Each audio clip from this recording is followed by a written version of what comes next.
Arkham Roadside Assistance by Gregory Adams. Shit, said Veronica. She wasn't expecting car trouble, even though the check engine light had been on for a few days. The Acura didn't sputter or complain in any way. The engine just quit, and the car rolled to a stop on the ugly shoulder of Azathoth Road. The headlights still shot their halogen spears into the darkness, and that was welcome because the long, narrow road that joined Arkham, where she visited, to Derleth, where she lived, had no streetlights, and by her observation, even less traffic. It was only 8:30, but the world outside showed nothing but solid September darkness. Oh, shit, Veronica repeated as she grabbed her cell phone from the windshield cradle. Siri, call AAA, she told it, to which her phone replied, I found this on the web for crippled Ray. A snatch of blues crackled from the speaker.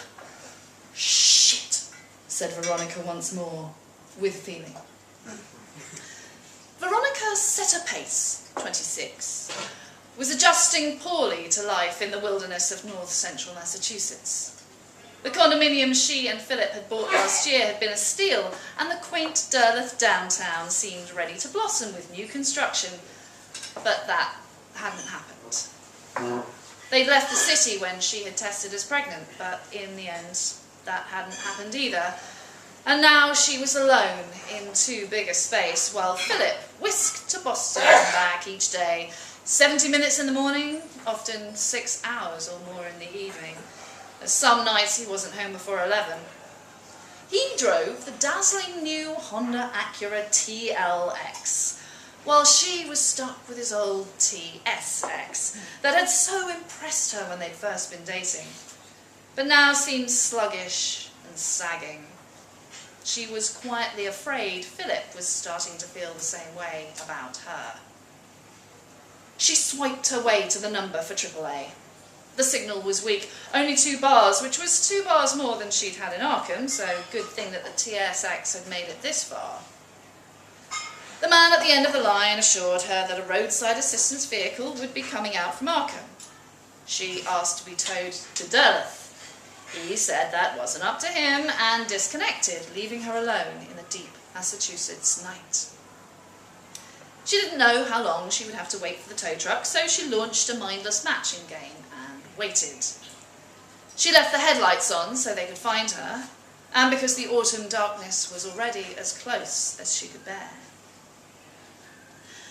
Her attention to fitting squares to squares by colour and content was broken by a deep rumbling groan, followed by a booming, echoing knock, knock, knock that was like nothing she had ever heard before. She doused the phone and looked around. Nothing stirred. She knew the road was banked by ragged tree lines on either side, and beyond those woods were smooth hills, some bald with bare granite caps. It was as if one of those hills had been rung like a bell from within. The sound had been within her as well, resonating in her belly and her bones. She realised she was holding her breath.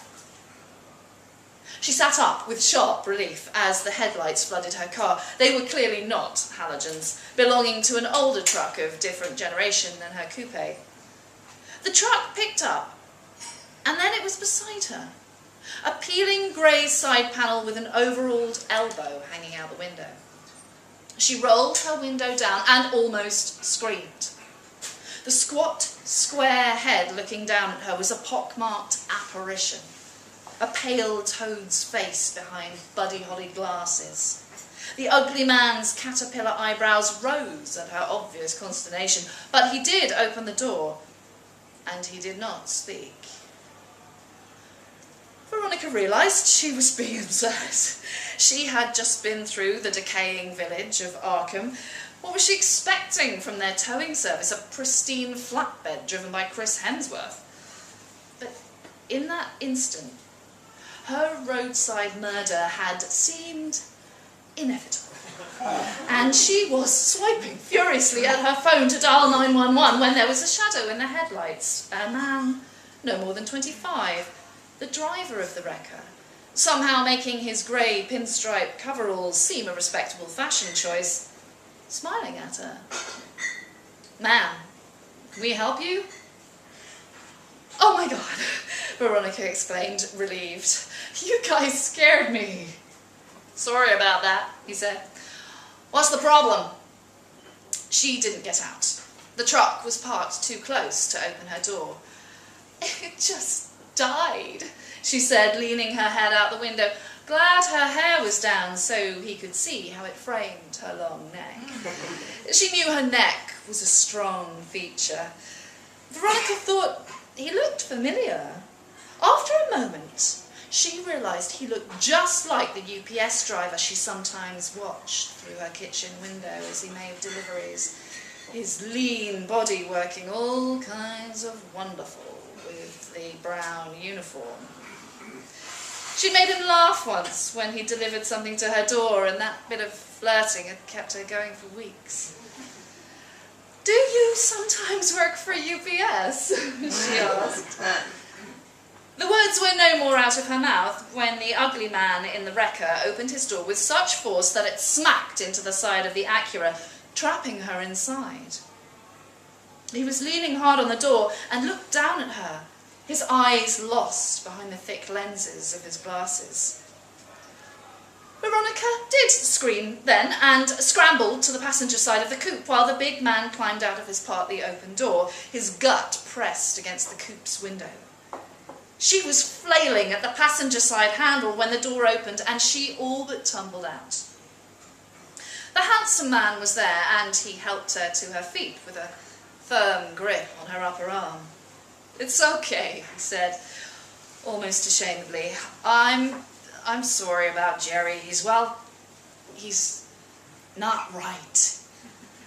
Veronica looked into her rescuer's calm green eyes, and then back to his companion, now crab-walking between the two cars with intense concentration.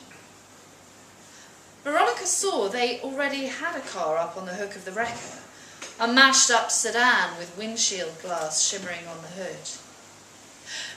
Veronica realised that she was being insensitive. She thought Jerry was terrifyingly ugly, but she hadn't considered that he could be not right. "I'm sorry," she said. The handsome man was still holding her arm, but she'd lost all interest in flirting. Her eyes fixed on his name tag, a capital B and a collection of other letters obscured with grease. Blaine? Bane? What? He was still holding on to her. She freed her arm from his grip. Tried to, anyway. Blaine, or whatever, hung on to her. "Steady now," he cautioned. "Let me go," she exclaimed, and tried to take a step backward. She stumbled on the edge of the shoulder and was only spared a fall by Blaine's bruising grip. She was again close to panic. "Jerry!" Blaine, or whatever his name was, called out to the other, who now stood in the tidal flashes of the Acura's hazard lights. Jerry had a head like a cinder block, flat, square and heavy, and he shook it slowly, as if to say, "No." Blaine released her arm. She stepped away, steady now. "I was just trying to help," he said. "What's the trouble with the car?" She paced 3 steps away from him, furious but careful to stay in the light of the 3 vehicles. "It just stopped," she said, rubbing her arm. I need a tow back to Durlith, not Arkham." "That's fine. Durlith's closer," he said. "Just a mile or 2. "Well, how can you tow me with that car on the back?" Veronica asked. "Maybe you can fix mine? Give it a jump or something?" She felt stupid as soon as she said it. The battery was clearly fine. "We can make it work," he said. "Take a step back, please." He gestured down the shoulder. "I need my phone and my purse," she said, reaching into the Acura. She tucked the phone into her jeans pocket and put the purse over her shoulder. "Keys in it?" he called. Veronica nodded, not caring if he could see the gesture or not. They worked swiftly. In short order, they had Veronica's Acura chained to the sedan, a ridiculous solution, but she assumed they knew what they were doing. The sedan hung off the wrecker, the sling cradling the flat front tyres. The car looked like it had hit a utility pole at high speed, but the sides were crumpled as well. The windows were broken, the remnants of the safety glass jutting up in small, jagged fractals. Something moved in the hanging car. A flash of cream-coloured shadow, quickly gone. Was someone in there? Veronica was about to take a step closer, but Blaine read the motion before she made it. "Stay back, please," he shouted from where he crouched by the front tyre of her car. Then, more quietly, "It's not safe." "Not safe!" Jerry shouted, speaking for the first time. His voice was all she had imagined it would be, gravel and black oils spinning in a coffee mill. His shout was enough that she did take 2 steps back, standing in the grass now. She looked at her phone. It wasn't even 9:30. They worked fast. She looked up, and Blaine, or whatever, was walking towards her. Jerry was throwing the tools they had used in through the passenger window of the sedan. "Okay, we're all set," Blaine said. He was holding a massive torch, very bright and with a battery bigger than her 2 fists. He set it, still burning, on the road and handed her a business card. The white cardstock was blank, save for a handwritten phone number and a perfectly pressed axle grease thumbprint. "How is this going to work?" Veronica asked. I can't ride in my car, right?" "Your car will be there when you get home," Blaine said. Behind him, Jerry was violently jabbing a long steel pinch bar into the passenger side window of the sedan. The car rocked on the sling. He couldn't make it fit, apparently. He jabbed it in again and again. "Wait, what?" Veronica asked, her voice rising. "How do I get home?" He laughed, the same laugh as the UPS driver. "We're not a taxi service, ma'am." His face softened and then grew serious. 2 miles. That way. Stay on the shoulder." Veronica looked down the road, saw nothing. No road signs, not even a glow on where she guessed the horizon would be. Blaine, or whatever's grin, returned. "You'll be fine." The huge groaning sound came again, as loud as thunder, if thunder could happen underground. She felt it in the soles of her feet as clearly as she heard it with her ears. It was again followed by 3 hard knuckle knocks, from no discernible direction other than elsewhere. Blaine's smile vanished. "Jerry, let's go," he said, and he walked swiftly to the wrecker. Jerry was somehow already in the driver's seat. She heard him shift the truck into gear. "Wait!" she yelled, sprinting after them. She tripped over the flashlight and fell on the pavement, bloodying her hands. They were already moving by the time she regained her feet. The 3 vehicles slipped past her. First, the wrecker with a faded, illegible phone number on the rear fender. Then the wrecked sedan, the interior deep red from the taillights of the wrecker. She clearly saw a naked footprint in oil or blood on the rear windshield of the sedan. Then her own car slid past, hazards still blinking in steady alarm. She watched them go, until they disappeared around the bend in the road, and then she was alone. She picked up the absurd, greasy flashlight, taking some comfort in the strong beam that it cast. Once more, a low, shuddering rumble echoed around the hills, followed by 3 hammer blows, nearer now, and closer together. Then the flashlight died.